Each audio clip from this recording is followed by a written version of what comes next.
A união faz a força. A frase pra lá de usada no esporte e que já virou jargão faz ainda mais sentido no âmbito militar.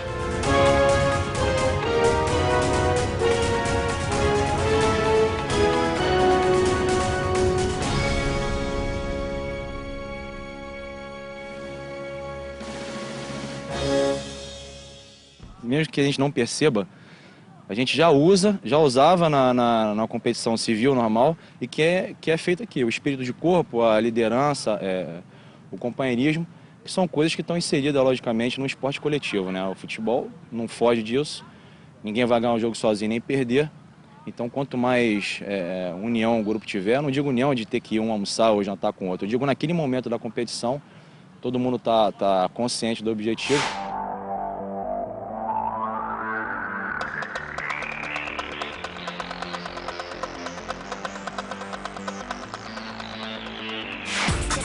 A seleção brasileira de futebol, que vai representar o país nos Jogos Mundiais Militares, estão jogadores conhecidos da torcida. Eu, junto com o Fábio Augusto, viemos até para somar nisso também, né? Para passar um pouco da nossa experiência.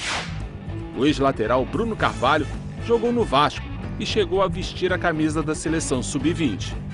Dispensado do serviço militar quando atuava no Cruz Maltino Carioca, agora teve que se adaptar a uma nova rotina.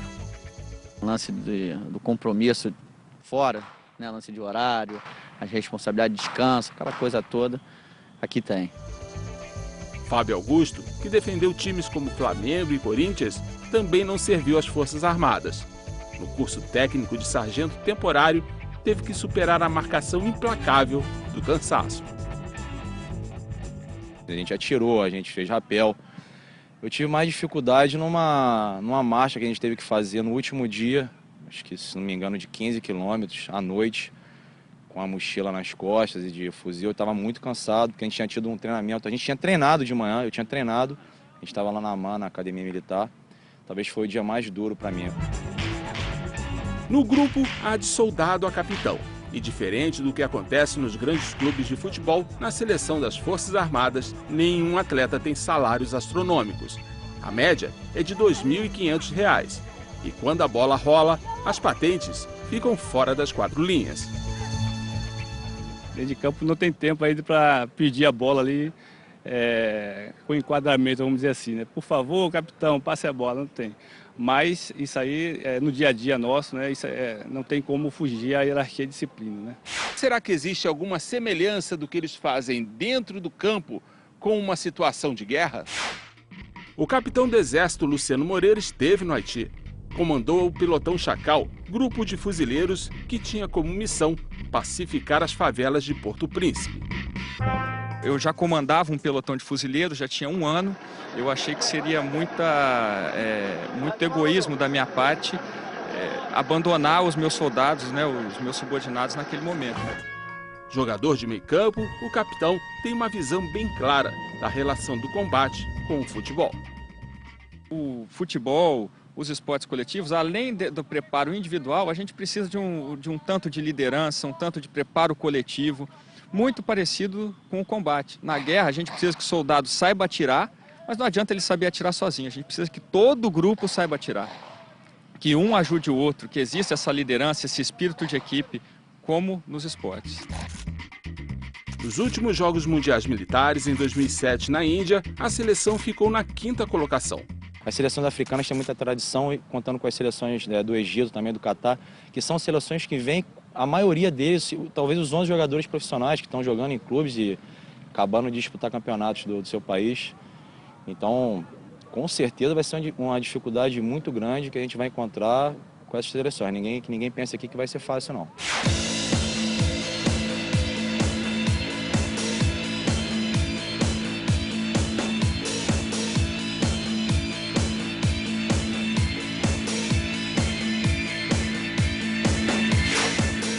Já a equipe feminina, que é formada por atletas da Marinha, conta com 2 experientes jogadoras da seleção principal, Tânia Maranhão e Maico, campeãs pan-americanas em 2007. Para mim é um orgulho muito grande estar hoje representando a minha pátria, né, meu país. E é um gosto especial de nunca ter passado pela minha cabeça de ser militar. Hoje, graças a Deus, estou na seleção militar. A valorização aqui dentro é bem maior. Somos capitã da equipe, somos, digamos, as mais velhas. E sempre quando tem algum problema, nós tomamos a frente para tentar resolver da melhor maneira. Demos bastante conselho, elas procuram a gente. O Brasil vai ser sempre favorito no futebol, né? Independente de ser masculino ou feminino, de ser militar ou não, o nosso país é o país do futebol e a gente entra como favorito até por vir de 2 títulos mundiais aí.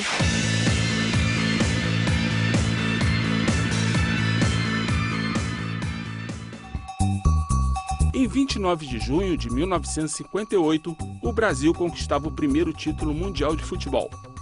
Entre jogadores como Nilton Santos, Zagallo, Didi, Djalma Santos e Garrincha, um jovem de apenas 17 anos ensaiava o estrelato nos gramados, Edson Arantes do Nascimento. Um pouco depois do Mundial, já campeão do mundo, o rei do futebol e atacante implacável passaria a atuar numa outra frente de batalha. Aos 18 anos de idade, com uma carreira promissora no futebol, Pelé teve que servir ao Exército.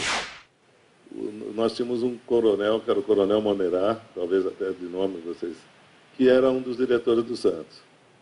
Aí ele chegou e falou para os meninos que tinham menos de 18 anos no Santos, que tinha, né, que se alistar para servir o Exército. E muitos daqueles garotos que estavam conosco no infantil juvenil, eles saíram por excedente, conseguiram. Aí eu falei para o Coronel Monerá, falei, puxa vida, eu não podia sair. Ele falou, o quê?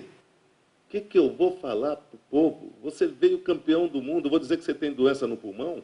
Vou dizer que você tem pé chato? Você tem que ser um exemplo para esses brasileiros, para os jovens. Foi uma das melhores coisas que aconteceram na minha vida, por ter passado pelo Exército. Por tudo que o senhor citou aqui, pela disciplina, pelo respeito ao próximo, pelo trabalho em conjunto, pelo trabalho humanitário. Isso eu aprendi durante o tempo que eu estive aqui nessa escola. Pelé não foi o único grande atleta brasileiro a figurar no militarismo esportivo. Cláudio Coutinho, técnico da seleção de 78 e campeão brasileiro pelo Flamengo em 1980, foi capitão de artilharia. Já João do Pulo, conhecido mundialmente pelas 4 medalhas de ouro em Jogos Pan-Americanos nos saltos triplo e em distância e bronze nas Olimpíadas de Montreal e Moscou, era sargento do Exército. Assim como a FIFA cuida da Copa do Mundo e o COI das Olimpíadas, o CISM, Conselho Internacional de Esporte Militar, é responsável pela organização dos Jogos Mundiais Militares. O CISM congrega 133 países membros e é a terceira entidade esportiva do planeta, ficando atrás da FIFA, com 208 países filiados, e do COI, com 205. Esses jogos, nesse formato que a gente está vendo aqui, só vão acontecer na década de 90, a primeira edição deles é em 1995. Essa união em torno do CISM só acontece com o fim da Guerra Fria. A partir da quebra desse ciclo, né, desse momento histórico, desse rompimento, esses países do leste europeu são incorporados ao CISM, ele é reconhecido por instituições esportivas internacionais, inclusive o Comitê Olímpico Internacional, e aí amplia a sua abrangência no mundo. O Brasil era representado em competições internacionais basicamente por militares, por não existirem na época civis com performance de alto rendimento. Foi o caso do tenente-coronel Guilherme Paraense.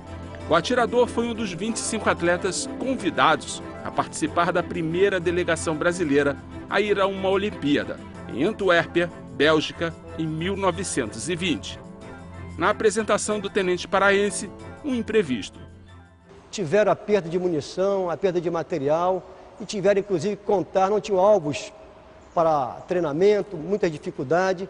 Tiveram que inclusive contar com o apoio de atletas americanos muito mais bem preparados. Inclusive a munição foi emprestada pelo americano e foi com essa munição que levou o Guilherme Paraense a ganhar o americano. E foi com um revólver como este Calibre 38 na prova de 30 metros, que Guilherme Paraense conquistou a primeira medalha de ouro para o Brasil. Na mesma época da conquista inédita, o esporte militar brasileiro começa a se organizar com a criação de duas ligas, a de futebol e a da Marinha. Em 1922, na organização das comemorações do centenário da independência do Brasil, houve a organização de um evento internacional esportivo entre os militares, entre as corporações militares que vieram para essa comemoração. Então a gente pode dizer que nesse momento foi o primeiro contato, a primeira organização de competição entre os militares brasileiros e militares estrangeiros. Em meados da década de 60, o Brasil passa por um período conturbado na política nacional. Foram 21 anos de regime militar. Esses jogos, eles são um marco desse processo de reaproximação da sociedade brasileira, das Forças Armadas. Seja nos gramados, nas quadras, a tática, a estratégia, a disciplina, o respeito à hierarquia, tão comuns no cotidiano das Forças Armadas, estão também presentes na busca por medalhas. Existem alguns autores que defendem que o esporte é uma representação militar, né? Quando existem duas equipes representando dois países e vão para um confronto. Veja daqui a pouco no Caminhos da Reportagem. Atletas olímpicos de diversas modalidades reforçam o elenco brasileiro nos Jogos Mundiais Militares. E você vai conhecer como vai ser o sistema de controle de doping.